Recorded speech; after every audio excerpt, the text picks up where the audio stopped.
Hi everyone, welcome to the Astrology Forecast. My name is Alexandra Jowett of Jupiter Returns. Welcome to my channel if it's your first time, and welcome back if you are already subscribed to my channel. Today there's a lot to cover. I'm covering the week of the 14th to the 20th of December 2020. What I'm going to do to help you, I would recommend watching the whole thing as one piece if you can, because it is cohesive. You know, the week's astrology is a cohesive process. But also what I'm planning on doing later on after the recording is putting timestamps for each of the days, because what I do here in my forecast is cover each day of the week that we're going to go through in a fair amount of depth. So that's something that's occurred to me that would be helpful for people going forward. Then perhaps you can just look at each of the days that are relevant to you as we go through the week. But as I say, it would be super helpful also if you could just give it a listen through all in one go. But whatever works for you, essentially, that's the key thing. If it helps you having it broken down, then that's what I want to do. I'm all about helping you to learn what we're doing here. So 14th to the 20th of December 2020, it's a huge week. And I know I've probably said that quite a number of times already in 2020, but this really is quite a profound week. It's not just about the eclipse, although that is the big news this weekend today. Obviously, there's actually 6 pretty major astrological transitions that are taking place just in the next 7 days, which each one would be, you know, very noteworthy on its own. If it was just, you know, that thing happening in isolation. So the fact that we've got so much happening all in one week is a lot for us to deal with and experience and process, you know, all being thrown at us in one go. So please hold space for the fact that you and everyone around you is going to be going through an awful lot. So let me shed some light on what all of those things are, and hopefully that will give you some validation of the experiences you are having, but also help you to understand, you know, why and where and all of those little details that really help us with this stuff. I just want to give some background. I just want to kind of set the scene, if I can, for a moment. If we consider that with the sun here moving towards the end of the sign of Sagittarius, a mutable sign, that's suggestive of change. It's suggestive of change because we're coming to the end. The mutable signs happen at the end of each of the 4 seasons. So our year is split into 4 seasons or 4 quarters. And what we're doing is we're coming to the end of the 3rd quarter. So we're ending up autumn, ready to move into the last and the 4th chapter of the year, essentially the 4th season. So try, whilst you're in the astrological kind of scene with me during this process, try and think of the year as the natural year, wheel of the year, i.e. the new year doesn't actually start until March in Aries season, okay? So although the world, the 3D world that we're all living in, the structure of how we run things will run according to this being, you know, closing up the year of 2020 as we move towards January the 1st. The reality of how nature and the natural rhythms work is quite different to that.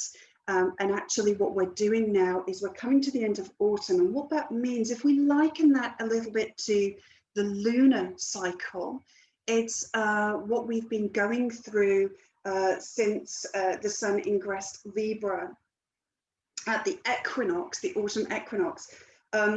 We are going through a process of integrating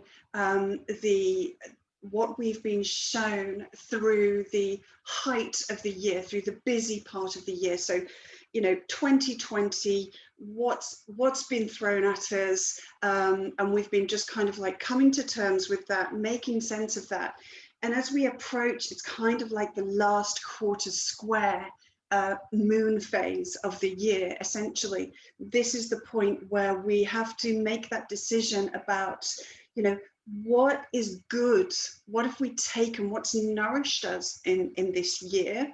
So what do we need to take with us on our journey? And now what needs to be left behind, you know, to make space? So the next 3 months as we go through winter, that's that process of choosing to leave behind, releasing the old. It's not something that we need to do just like that in one moment in time. However, with the amount of sort of karmic and ending energy that's around this week, certainly that feeling of finishing things up, releasing things and leaving things behind is certainly that bit more profound.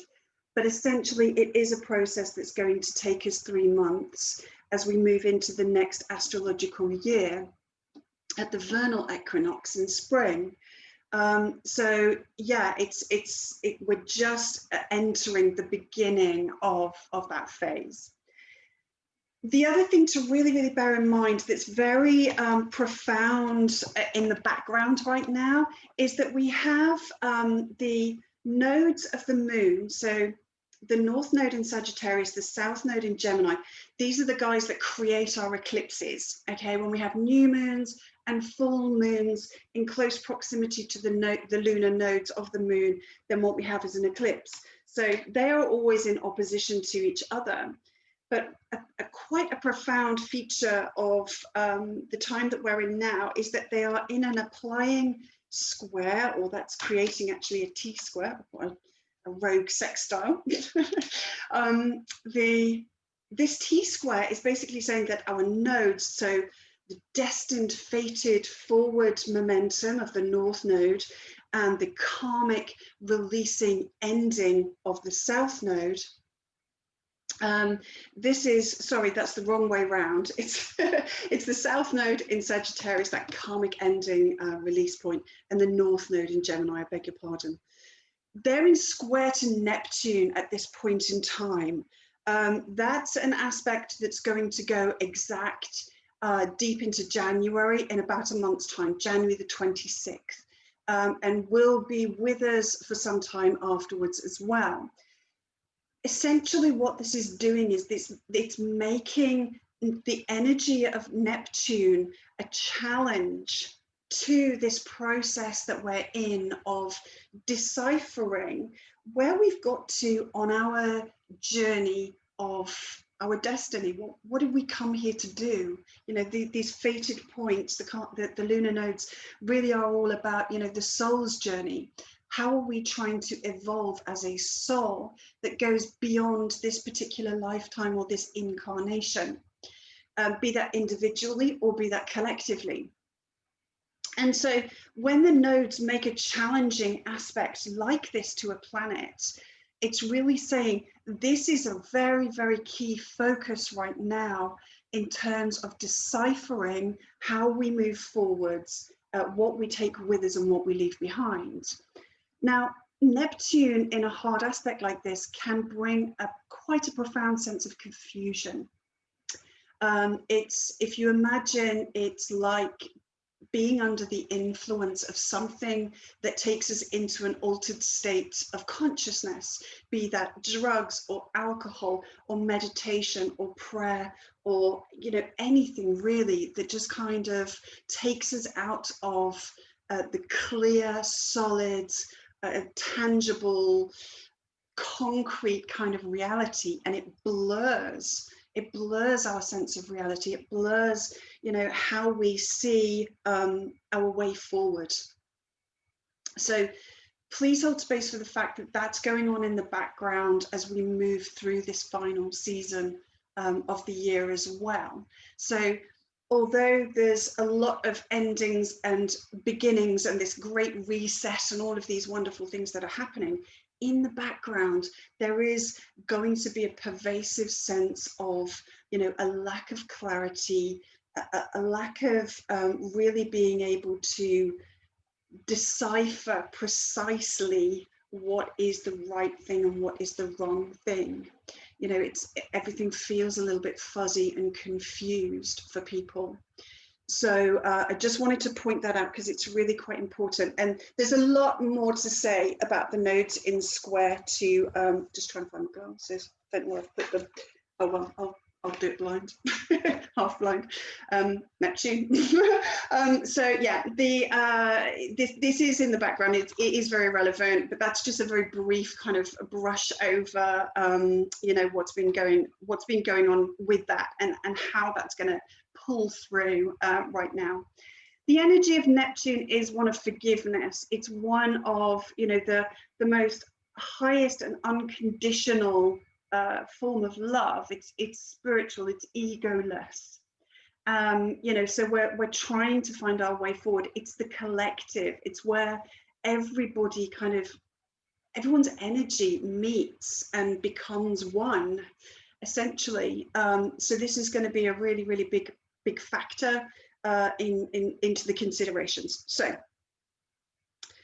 the list of major things that we've got going on this week, I'll just talk you through, but also there will be other minor things that I'll go through as we go through each day. So we've got the new moon total solar eclipse happening today, Monday. We've got Venus changing signs, we've got Saturn changing signs, we've got Jupiter changing signs, we've got Mercury changing signs, and we've got Chiron stationing and turning direct. So an awful lot to go through. So settle in, get a cuppa, do whatever you got to do. So it all kicks off. I'm just going to move this off just so that we can focus and concentrate a little bit more, but I do want you to sort of consider that's in the background. So today, the big news, of course, is that we have our new moon total solar eclipse at 23 degrees of Sagittarius. So like with every new moon, this means that the moon and the sun are coming together. So we're in the final hours now of the ending of the previous lunar cycle. Things are coming to a close, ready for this fertile moment where the feminine energy of the moon and the masculine energy of the sun come together and give birth or create something new. So it's a completely dark sky. We don't see the moon in the sky at all. And it's a time of just going within. The new moon is always a time of introspection. And it's a time of setting some new energetic intentions and planting some seeds. Don't really want to take action with those seeds yet. We just want to do the internal process. So find where Sagittarius is in your chart. Towards the end of this is where the eclipse is taking place. There's a lot to talk about with this. The fact that it is an eclipse at the same time as being a new moon essentially just makes that new moon even more powerful and potent. Okay, so things are wrapping up, ready to start something fresh, and that can really, really mean that something now has to be removed, released, purified, left behind, because it belongs to the previous cycle, and we need to make space for something new to come into and to grow. And that's something that needs to grow, needs to be something that where we're giving consideration to the future. Sagittarius, when we look at the arrow pointing out there, it's all about the future. It's all about the horizon. Where are we going? Where do we want to be going? And how does that relate to our current beliefs? All right. This is a really, really important aspect of this eclipse. We're going through a process of identifying how our beliefs, our belief system for us individually and collectively, where that's come from, identifying where it might be a bit wonky and it's not really serving us moving forward, and then saying, okay, I need to leave that belief system behind now and put in place a new belief system that's more in alignment with where I'm going. So what's going to help us really to do that is the fact that we've got Mercury alongside here. So Mercury, the messenger, Mercury brings clarity. It brings the finer detail. So this is going to help to offset some of the confusing, blurring effect of Neptune. Mercury is the ruler of the North Node, because the North Node is currently in the sign of Gemini. And as such, that means that it rules anything that's in Gemini's house. So Mercury is the ruler of our North Node. So that again gives us this clarification, information, detail, data around where it is that we need to be going. So I'm loving Mercury's influence in this picture. We also have a trine aspect from the eclipse, which, by the way, is taking place around about 4 to 5 p.m. Here in the UK this afternoon. The trine aspect to Mars is very powerful because they're both in fire signs, as we would expect with a trine. And so they're speaking to each other very easily. And Mars too is a planet that wants forward momentum. It wants action. It wants drive. And it's very much about the self. Where am I going? What's my place in the future? And so this again is saying, you know, if I've picked up some dodgy beliefs along the way, or beliefs that served me at some point in the past, Mars really is an energy of separation. Okay, Mars rules both speed, but it rules cutting instruments. So it rules blades, knives, scissors, axes, you know, anything sharp. And it also rules fire. So whichever one of those resonates with you, you can really pull the energy of that into where you want to separate from an old idea, an old philosophy, an old belief. All right, we can use that energy to help us to separate from the old as we move forward. And pulled into that will come whatever work you've been doing with the Mars retrograde process that we've been going through in the second half of 2020, which isn't quite over yet. Mars is still in post-retrograde shadow.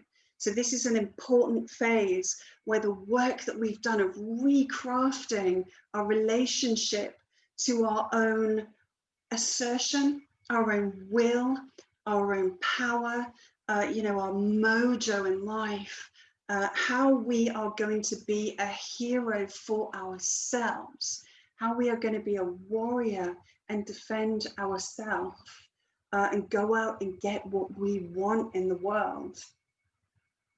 Where we've been recrafting our relationship to Mars, you know, this post-retrograde shadow now is really where that starts to fall into place. So I'm loving the connection of Mars as we move into this very forward-focused time. The other thing to note then about Mercury is that Mercury is approaching a conjunction with the Sun, okay? So it's in very close proximity to the eclipse as it draws closer to the Sun. Now, Mercury comes together with the Sun in different ways.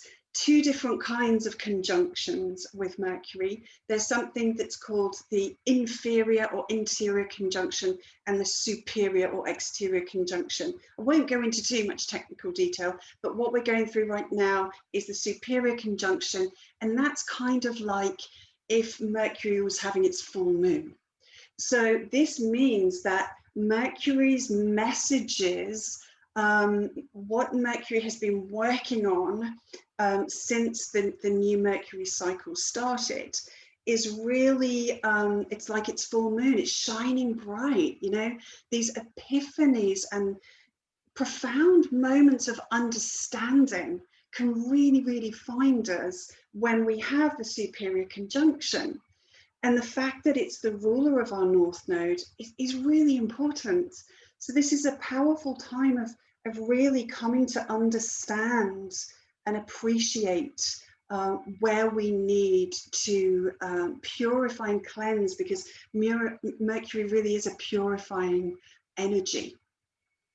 It's about healing, and there'll be more healing to tap into later in the week as well. So the other thing then to bear in mind is that Mercury will also step into the square with, it will step into activating the lunar axis itself, and the square to Neptune. So it may, at the very least, let us see where we've perhaps got things confused, where we've been under the influence of something without realizing it. It's kind of like our drink's been spiked for a period of time, and we're just kind of waking up to the reality that the reality we thought we had actually wasn't quite right. So it's a very, very clarifying process, which I think we could all do with, really. Oh, I found my glasses. There's clarity for you. So the other thing then, really gorgeous connection that we've got going on today, we have a sextile aspect. So a sextile is essentially half of a trine, all right? So it carries the same energy of a trine, i.e. it facilitates an easier flow of energy between the 2 points it's connecting. However, with a sextile, it's only half of that. So we have to put some effort in. We have to meet the energy halfway, essentially. So whatever work you're doing today, please bear in mind the fact that we have Venus and Jupiter. These are considered to be the two benefics, all right? They are talking to each other through this harmonious lens. Jupiter is the ruler of Sagittarius. So Jupiter is the ruler of this eclipse. And to have the ruler of this eclipse having a positive connection precisely with Venus is really, really, really important.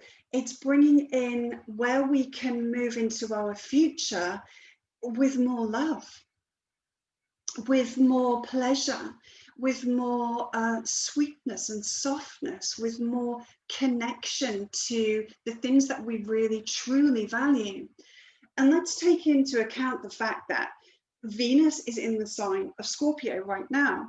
So this is the real deep values that we have, the things that, are very, very core and fundamental to us.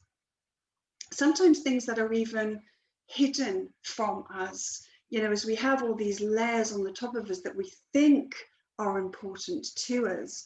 But I think if one thing has shown us in 2020 is that some of the things that we thought we valued previously that were taken away from us or made harder to access, in some respects they've become something that we've come to appreciate more. But in other circumstances, they've been things that we've thought, actually, that really isn't something that I value. And actually having the lived experience, which is a very Sagittarian, Jupiterian thing, these are signs of adventure. They want to go out and have the physical experience of these things. It's not until we have those experiences that we can truly explore what our values really are. When we go out and try things, rather than just thinking about them or reading about them, in here. So Venus in Scorpio has really got us into the truth of what we value, what we really fundamentally, in our deepest corners, what we really value. So pulling that into how we then move forward is really, really important now. And that would be the vibration that we want to capture as we create this new start. Whatever intentions you are setting around this new moon eclipse, pull in Venus and Jupiter in whatever ways that you can, all right? Just connect with that energy because it's beautiful. Okay, so that's pretty much Monday the 14th summed up. I hope I've done it justice because it's a really important day. As we move then into Tuesday the 15th, we have a trine now taking place between Mercury and Mars, okay? So this is where Mercury forms this aspect. this is really, again, it's going to power us forward, okay? The ideas that we're coming up with, the clarity, the messages that we're receiving at this time are really now something that make us feel stimulated, something that make us feel excited about the future. So, you know, if you're starting to feel almost like a giddy sense of, I can't wait to, now I've got this understanding, now I've got this clarity, I can't wait to bring that into being, into manifest reality and move forward in this direction. You know, that's really going to find us, I think, as we move through Tuesday. The other really important thing that's going on Tuesday is that we have another planet, asteroid in this case, stationing. This time it's Chiron, okay, the wounded healer. Chiron, being a centaur, does again have a very strong correlation with the energy of Sagittarius. So again, there's a bit of receptivity going on there, but you can see with having this planet, this minor planet asteroid, having such a profound point in its cycle, simultaneously with the eclipse energy, this is really saying about, you know, the pain of the past, the losses, the feelings of rejection, the feelings of abandonment, the feelings of not being good enough. They too are now getting left behind. All right. When a planet stations, we feel its influence a lot more. So there will be Chiron energy around, you know, quite profoundly around the time of this eclipse and this whole week. So expect some tears, expect some healing, but that healing is something that's now going forward as the planet moves direct, okay? So the work you've been doing through the Chiron retrograde now starts to take you forward, and that's really, really beautiful energy to have going on at this time. So Chiron now stations direct, and that's really something to celebrate. The other thing that we have going on now is Venus gets to the very, very last degree of Scorpio. So we're still on Tuesday the 14th here. Venus gets to the last degree of Scorpio on this day. The last degree of any of the signs is called an anaretic degree. It's a critical degree. And essentially, it's a more potent part of that sign, all right? So it's kind of like Venus is under a little bit of pressure. Her time in Scorpio is now coming to a close. And when a planet gets to this degree, there's almost a sense of, okay, have I done everything that I needed to do coming into this sign, because I'm about to move on and not come back there for a little while. And so Venus is at this profound moment. So again, it's a time of a strong influence of Venus in Scorpio. This is really getting you to the heart of what your deepest passions are, what your desires and connections are, and your relationship to your shadow side.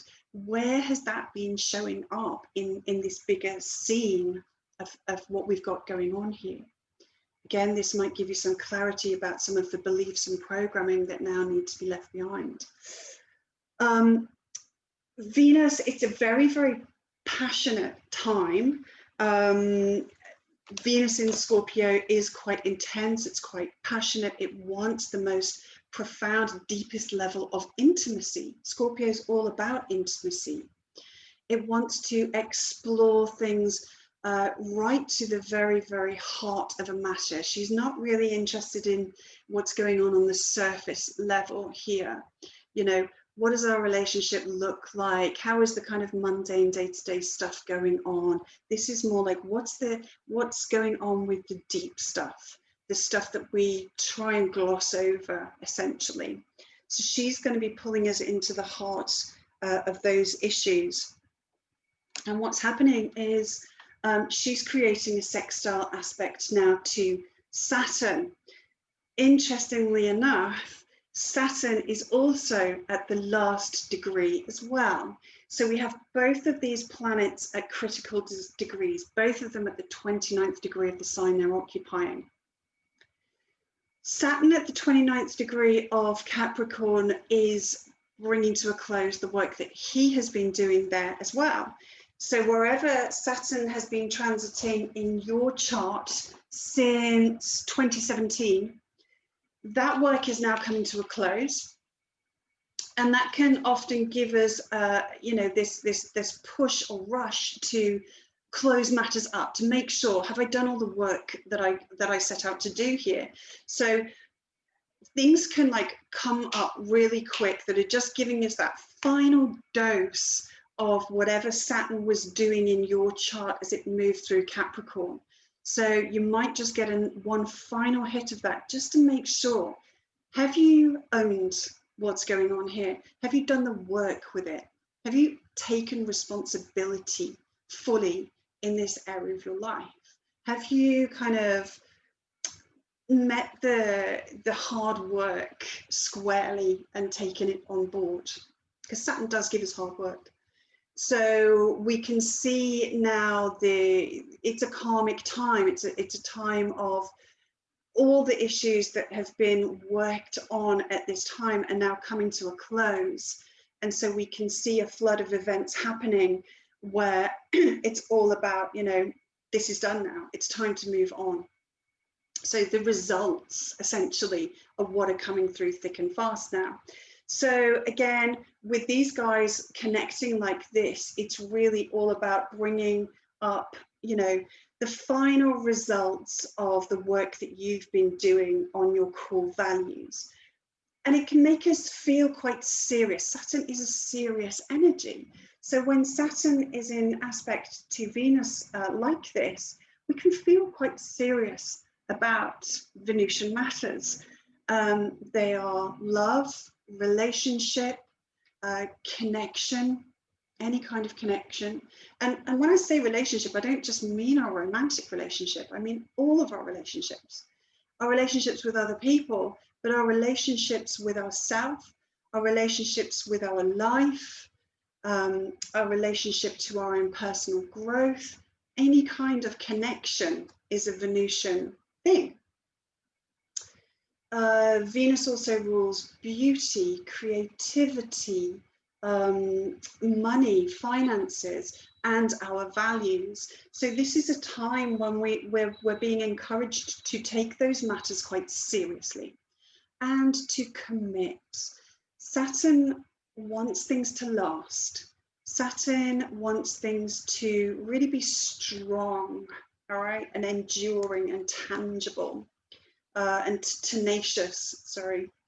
And so it's really saying, it is that energy of commitment and strength and endurance, is that present within my relationships, my relationship to XYZ, and within my core values. And I think most importantly, with this backdrop of Mars energy and the Chiron energy, am I committed to my own self-esteem, my own self-worth? Because they're really, really, really key aspects of Venus. So it's an opportunity for us then, as we're on the other side at this point of the new moon, so the moon is starting to grow again, we really should sort of take seriously our self-worth and where we need to really, really show up in tangible ways in a committed relationship to our own self-worth. So that's a really important thing to connect into. She's basically going to finish up her journey on Tuesday through Scorpio and move right into the beginning of Sagittarius. So that's really nice energy. It's kind of a fire energy. It's a warmth. It's a, it's a glowing, optimistic, hopeful kind of energy for Venus to pull into. And I'll talk a little bit more about Venus later in the week as well, because she's relevant there too. So she's finishing up that work. and then ingressing into Sagittarius. So Wednesday, the 15th of December, then we have the moon now has ingressed into the sign of Capricorn. And we'll be moving through our Capricorn trio that we're all so familiar with now, Pluto, Jupiter, and Saturn. So this is the last time that we're going to have the moon passing through Capricorn whilst all three of these planets are there. We've had lots and lots and lots of doses of this energy, the moon essentially tuning our emotions in to the planets that she conjuncts. Sorry. So, you know, this is the last time that we're going to have the moon moving through whilst they're in Capricorn. The other thing to bear in mind is that when the moon is in Capricorn as well, we do have the square aspect to Mars. And this can make us feel a little bit impulsive. It can make us feel like we want to just do something really quickly.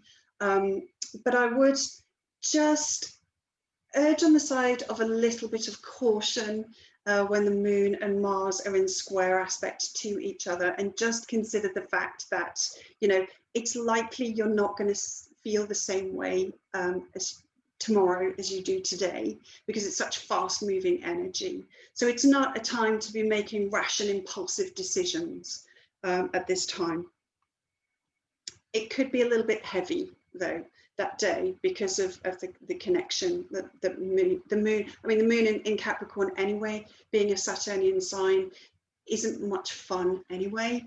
So it could be a bit of a tense day, but try and capture, you know, when there's tension, there's power, you know, where there's frustration, energy, that's a lot of energy. It's a lot of power, and you can capture that and put that into whatever it is that you've set your heart on, you know, whatever your intention is to move forward, but do it in a more slowed down, methodical, practical, sensible, and considered way, all right, with the Saturnian Capricorn influence, if you can.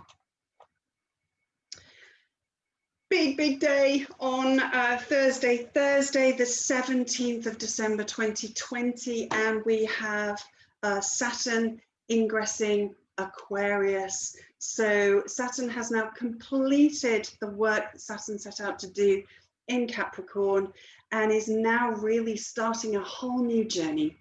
The journey through whatever house in your chart Aquarius occupies, whatever planets that you have in Aquarius, or any of the other fixed signs, all right? So the fixed signs are Aquarius, obviously, Leo, Taurus, and Scorpio.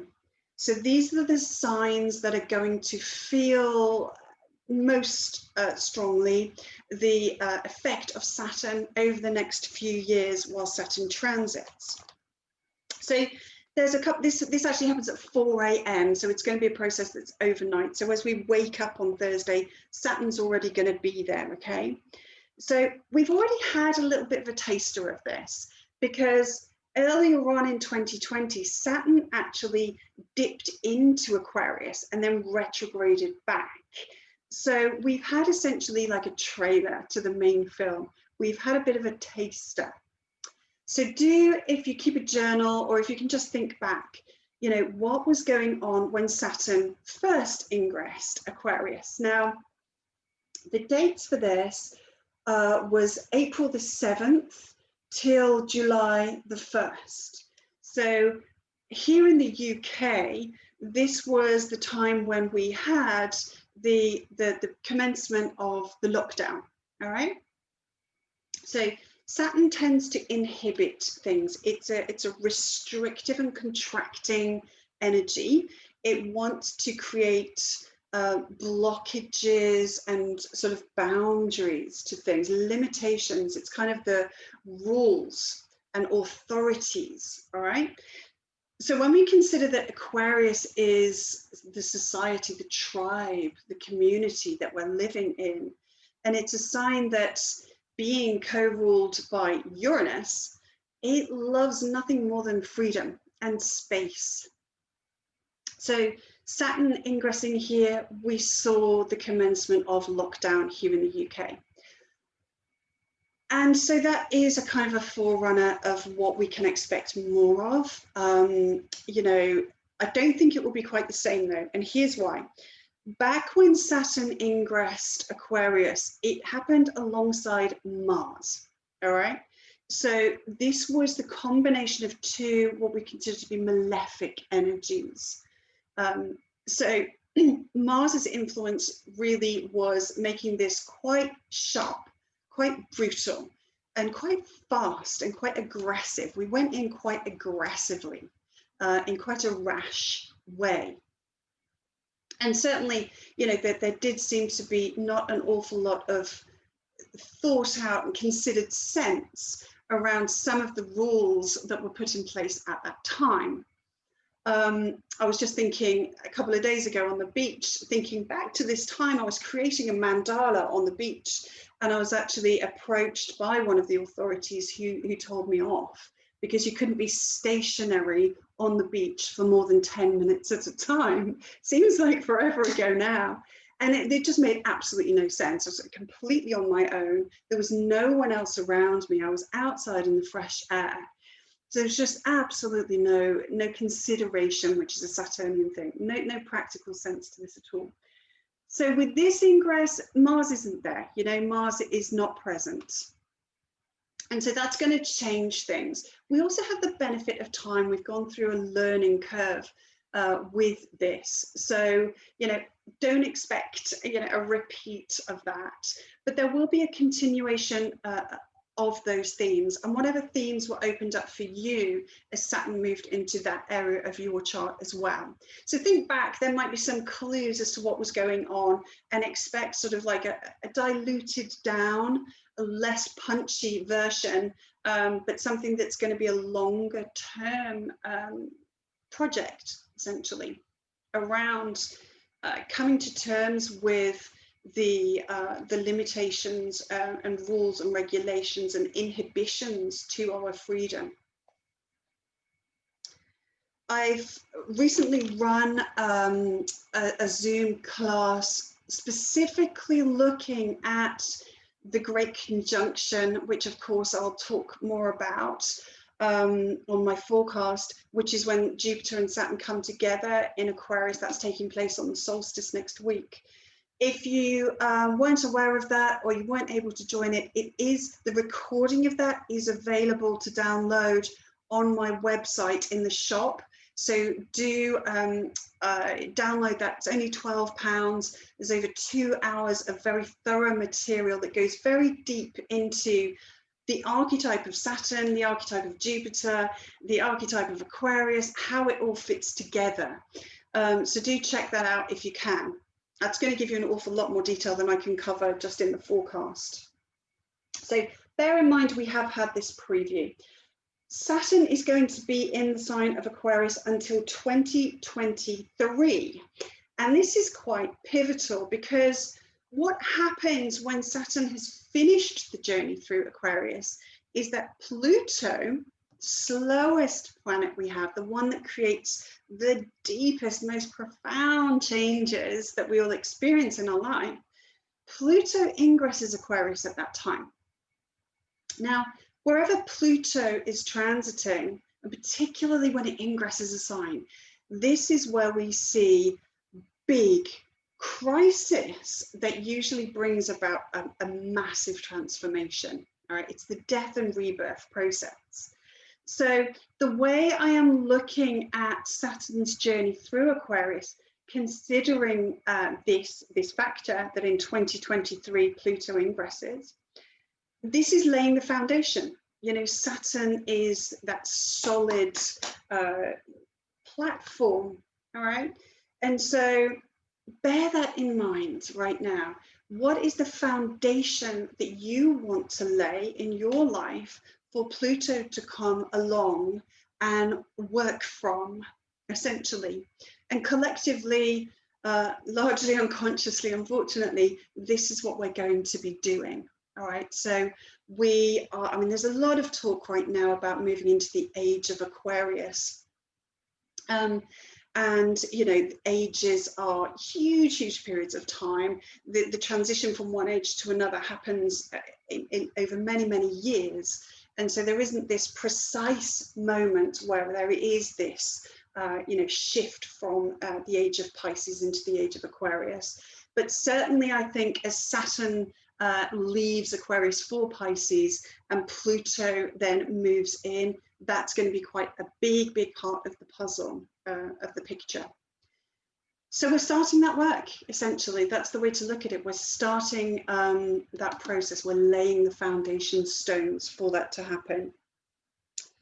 Another important thing for you all to know, just preparing yourselves, which Saturn likes to do, wants to have a strategy in place.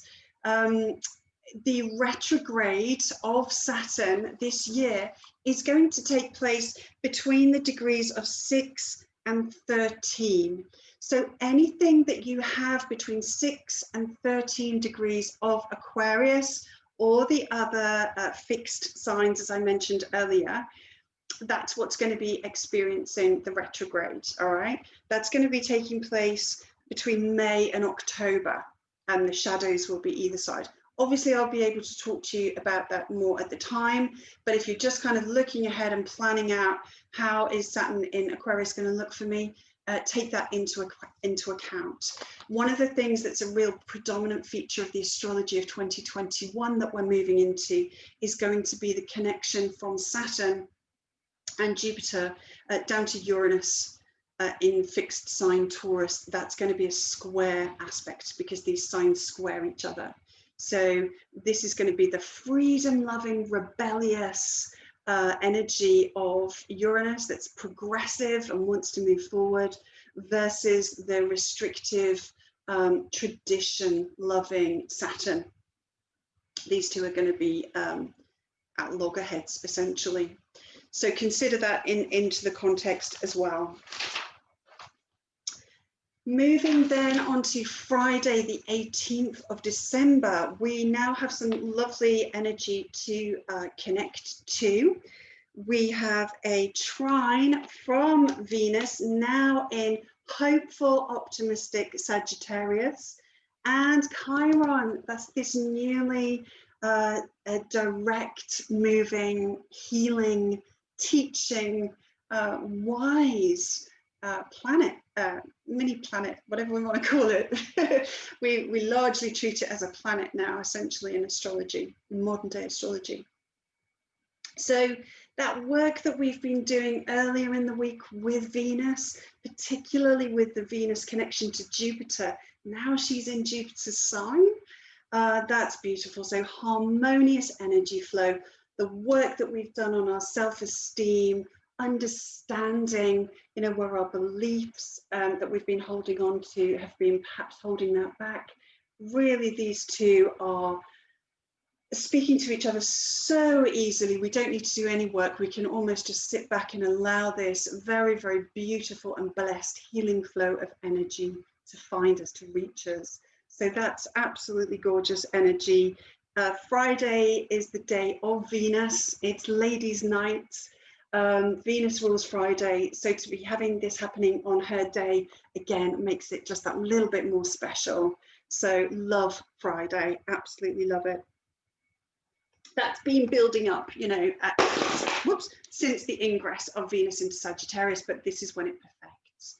So you'll start to feel it throughout Thursday, but then it kind of comes into exact on Friday. Enjoy that, it's gorgeous energy. Saturday the 19th then, on Saturday the 19th, I'll just take that one away. We have the moon has moved through Aquarius and has ingressed Pisces at this point. Okay. And this is taking place precisely as Jupiter now makes his ingress into the sign of Aquarius. So this is when the Great Conjunction essentially is really starting to build up. We can really almost feel like the process starts now, because we've got both of these planets now in Aquarius. Completely new territory for Jupiter. So this is essentially, I don't have an aspect that I can use because it's a minor aspect, but essentially this is a semi-sextile aspect. And that's the energy that, it kind of divides astrologers, really. It can go either way. We can see it as that, essentially. So you will make of this what you will. But Jupiter is it's one of the co-rulers of Pisces. So there is some receptivity going on there. And this literally happens at the same moment in time as the moon ingresses Pisces, Jupiter ingresses Aquarius. And both these signs very much are about the higher realm, higher consciousness, a connection to other people. And this really is encouraging us to be elevated, to be beyond the egoic, competitive, materially obsessed kind of energy that we find is pervasive in our current society. Saturn and Jupiter are the social planets. They tend to create the social structure, and when they come together like this at the Great Conjunction, this is starting a whole new cycle that's going to last for 20 years.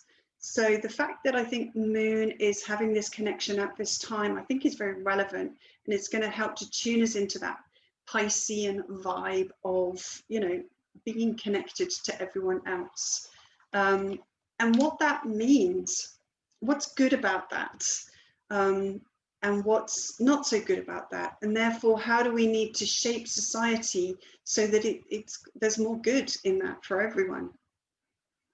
Okay, so understanding that there's really not that much separation. When something happens to someone else, it's fundamentally happening to me, and when something happens to me, it's happening to everyone else as well.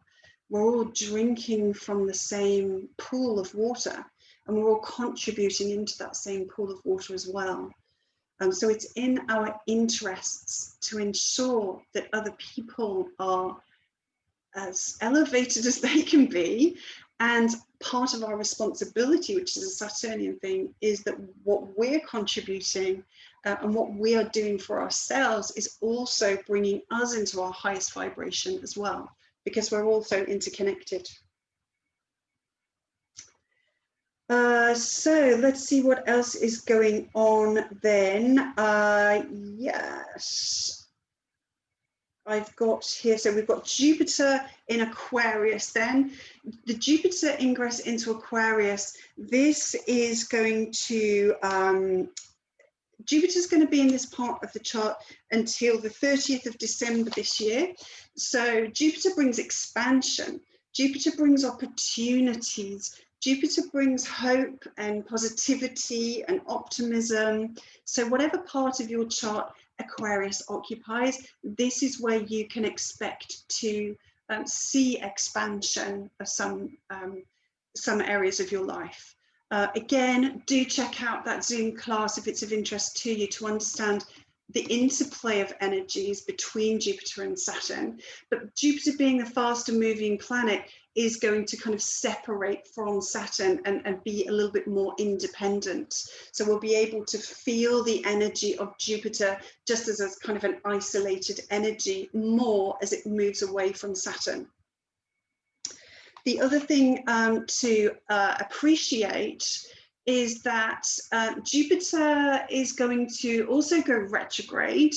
The retrograde of Jupiter will be taking place between June and October of this year. So it's going to give 3 doses of its energy to whatever it's going over. The part of your chart, the part of the zodiac that it's going over, is between 22 degrees of Aquarius and 2 degrees of Pisces. It's actually going to ingress Pisces and retrograde back. So that makes it all the more relevant that the moon is at the beginning of Pisces when Jupiter ingresses Aquarius. All right, because she's going to help tune us into the fact that this part of the chart is also going to get a dose of Jupiter as well. In fact, 3 doses of Jupiter, even though it's not in Aquarius. So, for example, myself, I have my sun at 0 degrees of Pisces. So if you're similar, if you've got any planets right at the very beginning of Pisces like that, you too should anticipate some of the blessings and opportunities and expansion that Jupiter is going to bring in its transit through Aquarius. Okay, not many people have talked about that fact so far, and it does make that semi-sextile on the ingress just that little bit more relevant. So check out where the retrograde of Jupiter is going to be hitting in your chart as well. Okay, Sunday, it's a marathon. It really is a marathon this week. Sunday, we have the superior conjunction of Mercury and Sun.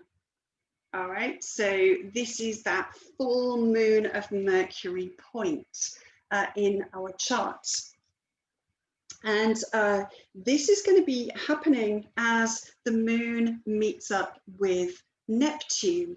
Now, this end part of Sagittarius, it's in the area of the chart where we have the galactic center, this very, very powerful part of the universe that many consider to be the womb of consciousness. It's almost like the place where our consciousness gestates.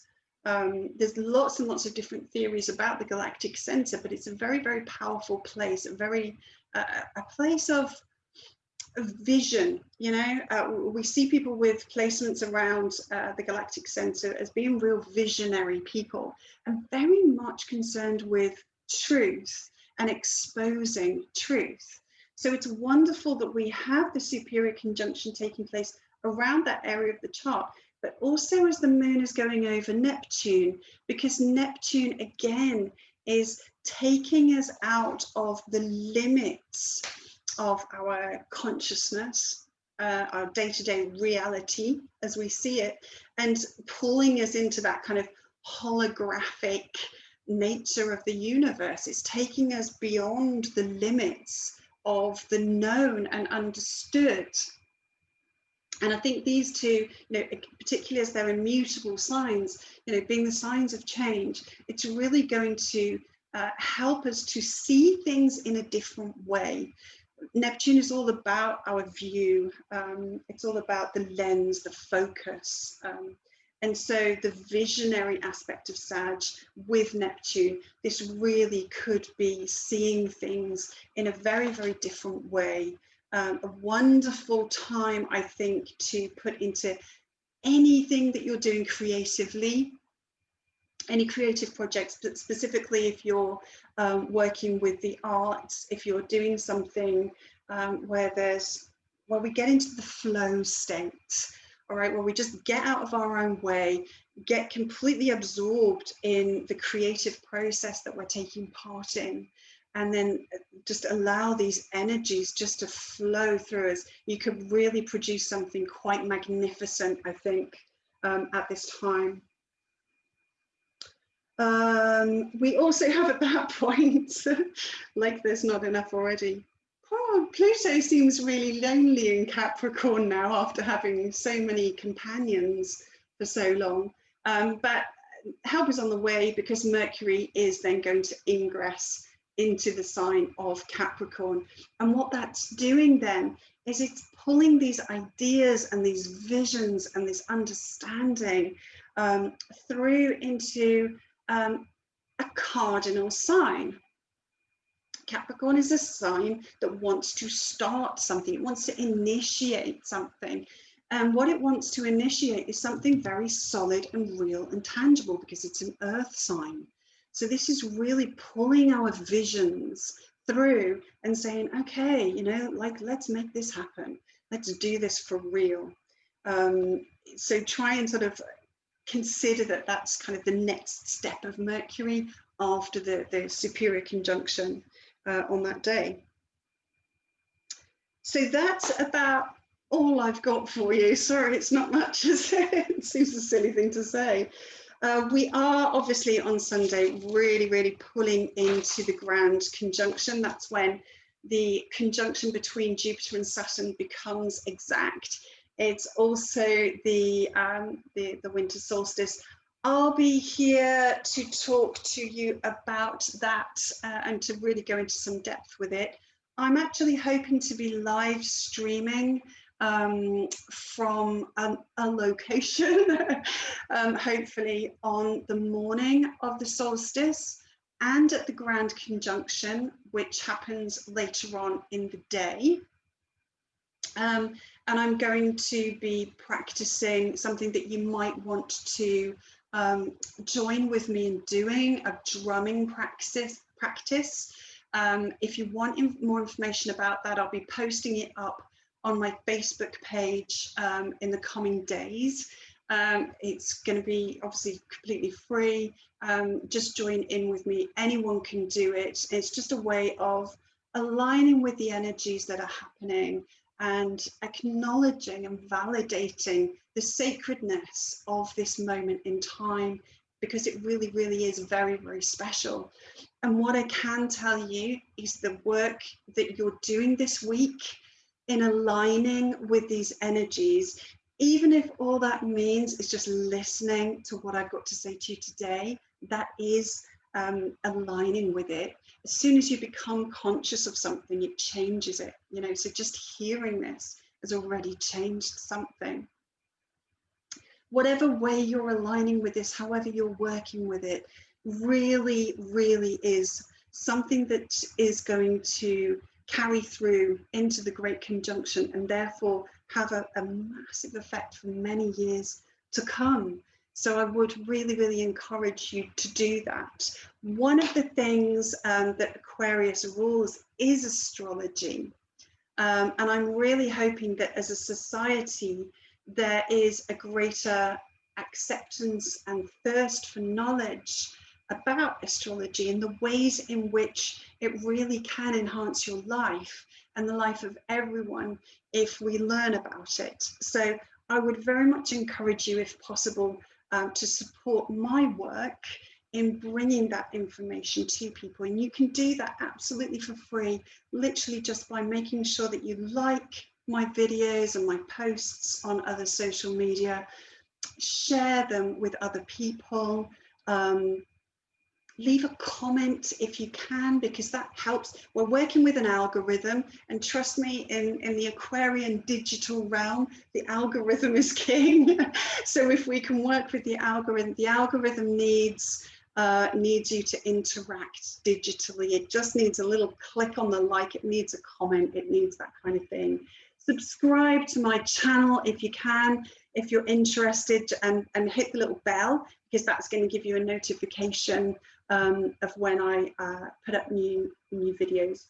Thank you so much for everyone who supported my journey so far. I really appreciate it, and I appreciate the efforts that are made to listen to all that I've got to say, which I know sometimes can seem like a lot, but I have such respect for the planets and the astrology that I don't want to gloss over things and rush through things. I want to give you the in detail, the in-depth stuff. And so I hope that you know, even though we've all got these shorter attention spans these days, I hope you understand that I'm doing that for a really good reason, and that's my way of showing respect to the importance of astrology in our lives. So thank you for watching. Have an amazing week. Many blessings for this really exciting and powerful new start, this great reset that we're going through. Much love to all of you. Mwah. Bye for now.